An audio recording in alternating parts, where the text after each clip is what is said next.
go back to the position that had been taken by Cabinet, as expressed by the then Transport CS Murkomen when he appeared before the Senate, that we will put out an international expression of interest. Let this process be above board. In the development and upgrade of JKIA, this PIP model is not going to be available for the government of Kenya. Put it out there in the public, let people apply, let the process be open, let everybody see what proposals are coming from where. I do not agree that there are not many people who want to invest in this country. The reason why people are afraid to invest in this is because of these games and shenanigans that we are playing within our own governments and systems. But the people of Nairobi have told me to say no to this deal.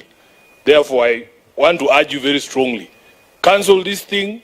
You will not, even with your best efforts, be able to convince anyone in Kenya today that this is a deal that is above board. Let us go back to public procurement when it comes to this particular deal. I thank you, Honorable Chair. Thank you very much, Senator Sifuna. Senator Ledamo.